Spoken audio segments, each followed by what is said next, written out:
Petit Jornal. Inteligência e irreverência em doses diárias.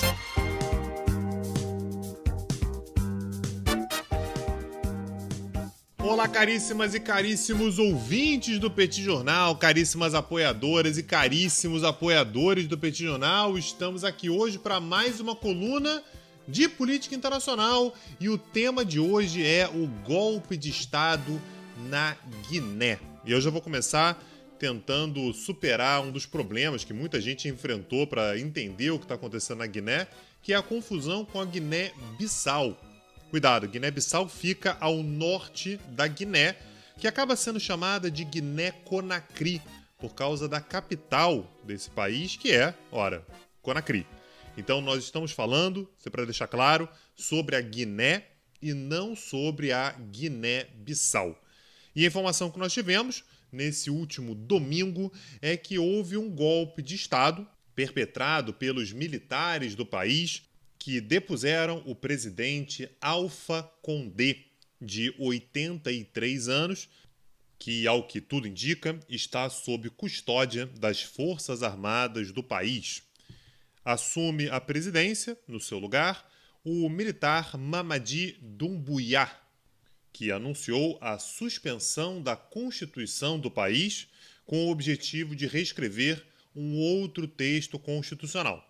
E essa é a chave para a nossa coluna, afinal de contas, é essa Constituição que esteve no centro do debate acerca do governo de Alpha Condé. E aí, como sempre, a primeira coisa importante vai ser a gente entender quem é exatamente Alpha Condé e por que ele foi deposto nesse último fim de semana.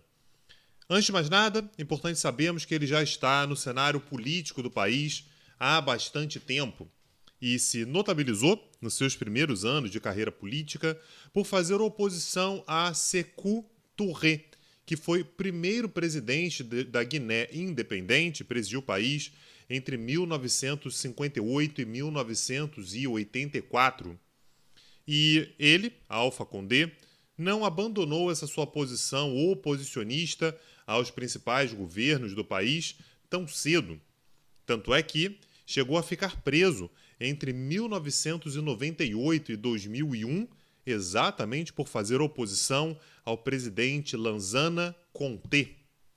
Foi essa longa oposição a diversos governos da Guiné que fizeram com que ele vencesse as eleições em 2010 com o discurso de que dali para frente tudo seria diferente e insuflando, portanto, a esperança da população da Guiné.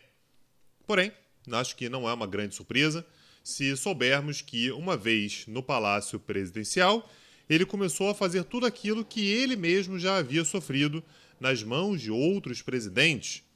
Perseguiu dissidentes e não teve nenhuma capacidade de combater os problemas endêmicos do país, como pobreza e corrupção. Sua popularidade, ao longo dos últimos meses, já não era das maiores. Houve, afinal de contas, uma elevação dos impostos e do preço dos combustíveis que afetaram profundamente a população já muito empobrecida da Guiné. E em meio a esse cenário já difícil, o presidente Alpha Condé ainda buscou brechas na Constituição para não ter que cumprir o limite de 2 mandatos presidenciais. Ele foi eleito em 2010, cumpriu um mandato até 2015, mais um até 2020 e em 2020 simplesmente disputou um novo pleito eleitoral e venceu com fortes suspeitas de fraudes denunciadas pela oposição à sua presidência. Essas foram as justificativas para que os militares, liderados por Mamadi Doumbouya, se resolvessem derrubar o presidente, assumir o controle do país e suspender a Constituição, que, na visão deles, como já disse, deve ser reescrita. E não que, naturalmente, a situação vá ser fácil para a Guiné daqui para frente. Afinal de contas, houve uma enorme resistência internacional ao longo dos últimos 2 dias ao golpe promovido pelos militares. Importantes aliados da Guiné, a ONU, a União Africana e a China foram alguns dos que se manifestaram contra o golpe de Estado, que se junta a outros países próximos que também passaram por instabilidades recentes em suas democracias, casos de Mali, Chad e Costa do Marfim. E apesar do anúncio por parte dos militares, nesse momento, os governantes do país, de que não haverá uma caça às bruxas depois do golpe, é natural que o mundo veja com apreensão aquilo que acontece em Guiné-Conakry.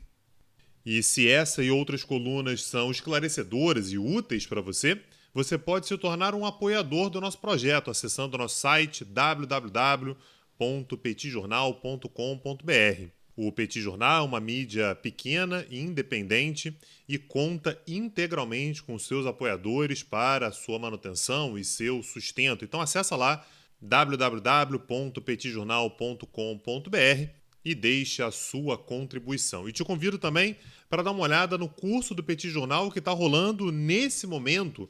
O nome do curso é Quem Tem Medo de Vladimir Putin? Se você tem medo do homem, acessa lá petcursos.com.br, porque a gente está dando um curso sobre a Rússia contemporânea, tendo Putin como o fio condutor. E se você quiser ajudar mais ainda o Petit Jornal, você pode nos ouvir pela Orelo, a plataforma que valoriza os produtores de conteúdo. Meu nome é Tanguy Bagdadi e eu falo para o Petit Jornal. Petit Jornal. Inteligência e irreverência em doses diárias. Agora, o Petit Jornal está na web www.petitjornal.com.br.